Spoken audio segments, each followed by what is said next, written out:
All right. So, hi everyone. Welcome to our first video by Research Maniac. So, in this video, we are going to share with you about a stable giant dividend stock with a growth potential.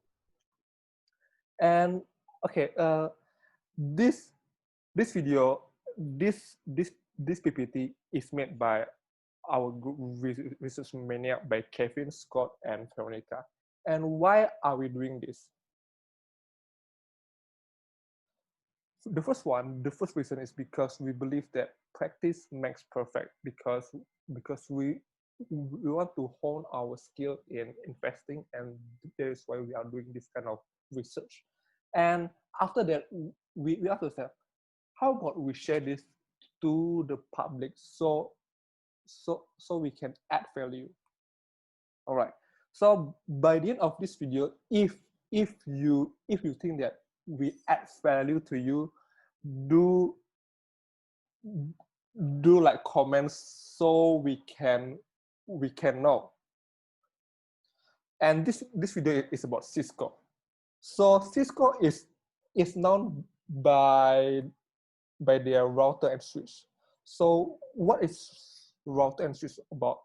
Just a quick explanation. So let's say that you have a computer and you want to connect to internet. So usually we use modem. But let's say your modem just has one slot, meaning you can just connect to one computer. And then you have two computers. That is where you use router. Okay. But let's say you have so many computers, just let's say you open a business, right? And then you don't have enough slot for your router anymore. That is where you switch. Okay, so that is the simple explanation about router and switch. And these two devices is very important for like a big company, for like a tech company. And this is just one of their business segment, and it is more than 50% of their revenue. And the next one is a service. So I want you to imagine that you bought an iPhone, and then 1 year later, iPhone said that, hey, there's a bug or an error. Please update your software. But when you want to update your software, what happened is Apple said that, hey, you have to pay if you want to update your software. You have to subscribe. So that is what happened to Cisco. So you can use that old version of Cisco forever, but don't blame Cisco if this happened. And this is very critical. Because why? Because you don't want your company to have this kind of problem. You don't want the server to crash, and you also don't want to have a security problem. So that is service. And they also have application. This one is built on top of the infrastructure platform. And what is inside the application is like Internet of Things, data analytic, and another separate apps. And the next one, they also have security and others. So under security, we have these two, and others is like Cisco WebEx. So this is just a few examples of what Cisco have. And the conclusion of this is Cisco is diversified. In fact, they are operating in 97 countries. 97 countries. And Cisco is very, very well diversified. And not only that, Cisco also in growing industry. Even though Cisco is big and mature, but because Cisco is in a growing industry. We do expect that in the future, once we have 5G, and then we have Internet of Things, and what will happen is we will have a lot of data, and security become more important. And these three things, when these three things grow, Cisco will also grow. And the growth is because of the industry. And then I also ask myself, like, what makes Cisco to lose their market share to like maybe Zoom or Arista? And after doing some research, I found out that it is because of politics. So based on this source, which is Glassdoor.com, it says that basically it says that there are so many politics in Cisco lah. And I assume maybe that is the reason why Eric Yuan left Cisco WebEx and created Zoom. And this is also the economic moves and the risk of Cisco. So on the left side, this is the good thing. Okay. On the right side, it is the bad thing. So Cisco does have intangible asset. They have a lot of patents. They have a big brand. Cisco has some networking effect just for some of their product, which is the Cisco WebEx. So that's why you can see that the tick is just small. They don't have that much low cost advantage. And for the switching cost, I'm not that sure if if you are an expert in this kind of thing, do let me know. But I think they don't have switching costs. For the authority risk or government risk, they do have risk because of the trade war. So Cisco is what I call as the victim of trade war. And the next one is the tech risk. They do have, yes, the key people risk. They don't really have key people risk because they are such a big company. And the price risk because of the price fluctuation of the memory chip, it does affect their margin. Then for the next one, I'm going to pass to my friend Scott about management and risk.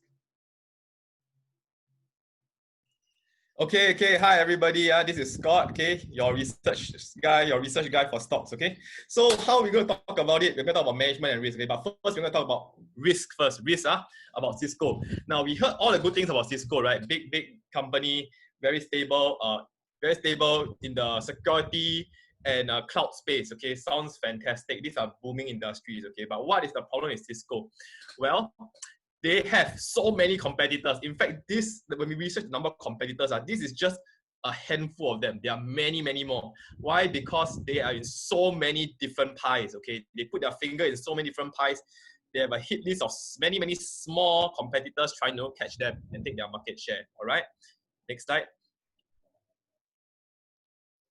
So this is just an example of the competition they are facing. Okay, if we look at it, okay, their market capitalization is by far the biggest. Okay, so how do you see it? We look at it at the bottom. You see Cisco's market share is 193. Okay, 193.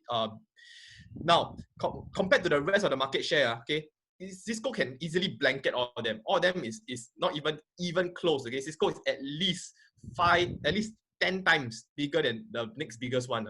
About 10 times bigger. And it's crazy how big Cisco is, That's a good thing. Okay, that is actually the good thing. You see the average, market capitalization is 9. And Cisco's 193K. Okay, as you can see the difference, staggering difference. Cisco can probably acquire most of them if they want to sell themselves to Cisco.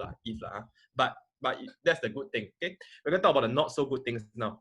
Okay, Cisco's PE. No. Back. back. Cisco's PE, okay, is also the lowest. As you can see, it's the lowest compared to the rest. So this is another good point. Cisco's PE is only 18. Then the rest of them close to the average is 24. As you can see, the average of the competition 24. Much cheaper PE.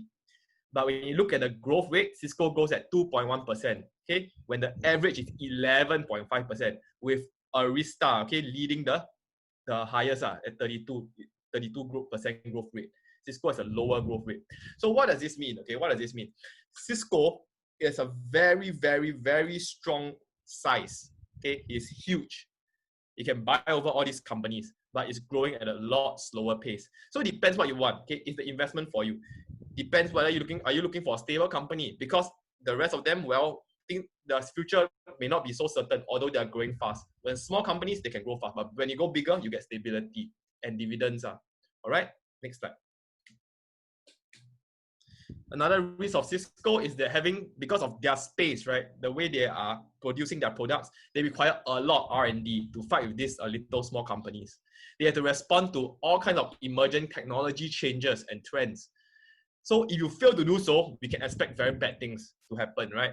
As you can see, Cisco spends 12% of their revenue, and it seems like it's a constant thing. Okay, every year they spend 12.6%, around average of 12.6 to 12.8% of their revenue on R&D. This is high, but expected in the technology space. Next slide.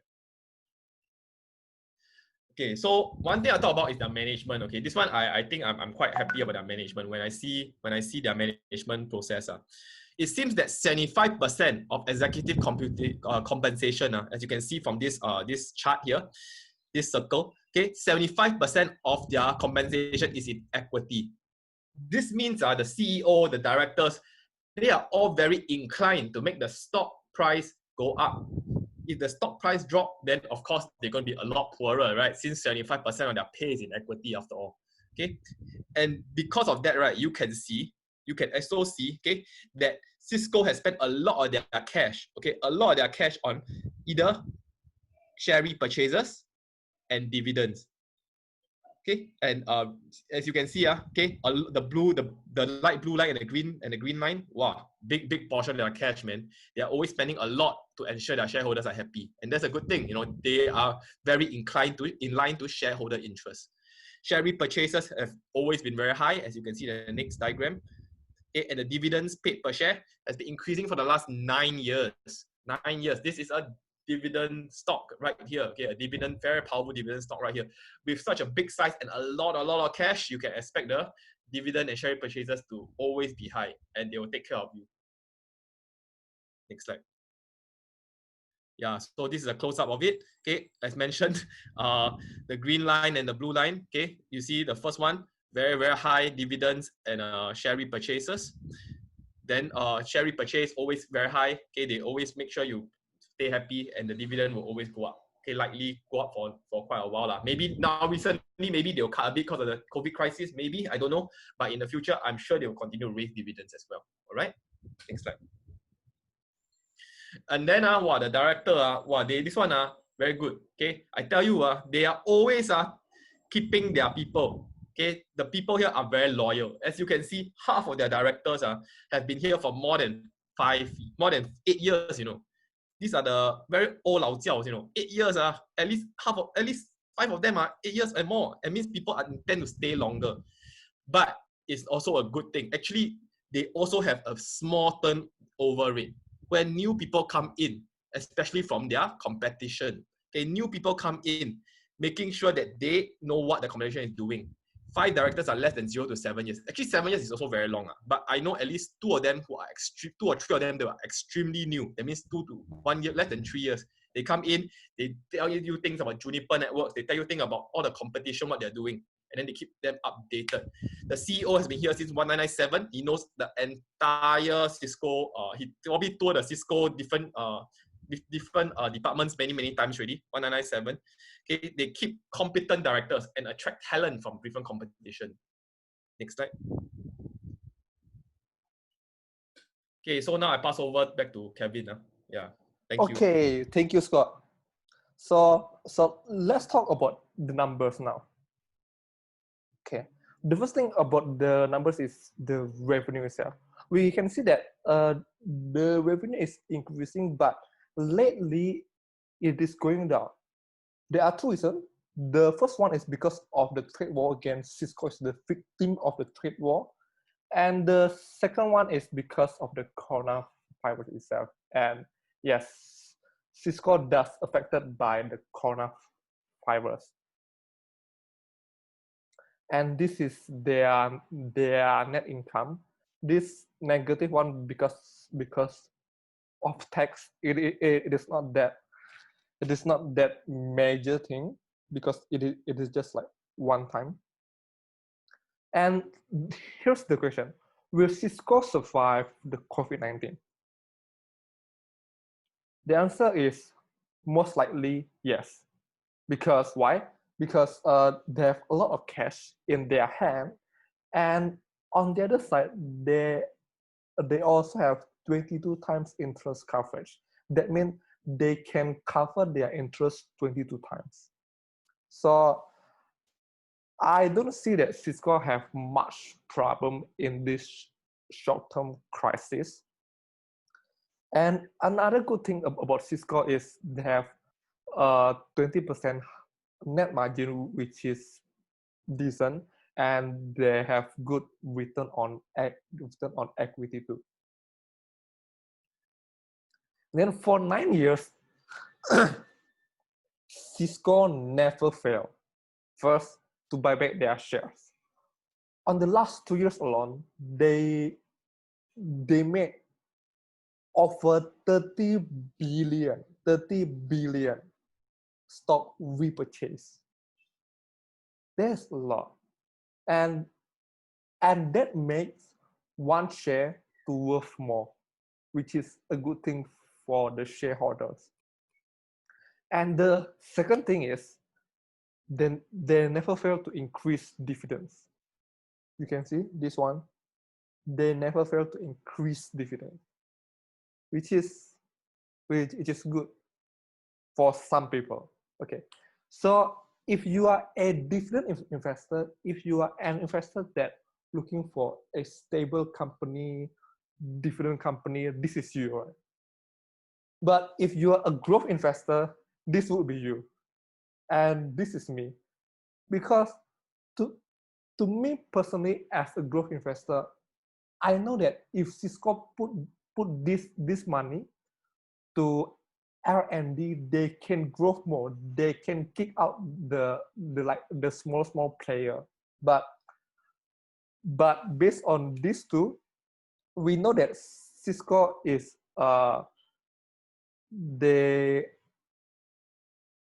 their purpose is not to grow that much, but it is to please their shareholders.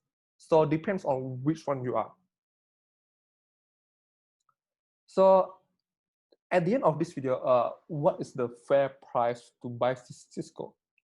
So there are three numbers that I will show you. The first one is at what price Cisco buy back their own share, which is at 54. So Cisco think that $54, it is not that expensive. And the second number is at what price expert or guru bought Cisco. It is at around $44. So you can find this on gurufocus.com. And based on our own calculation, it is at $38. So this is the end of our video. And do let us know what do you think about Cisco, whether you are going to buy Cisco or not, or like you have different opinions about Cisco. And if you think that this video adds value to you, do smash the like button and do let us know too. So in the future, maybe we can make more video like this. So before I end, Veronica and Scott, do you want to add something?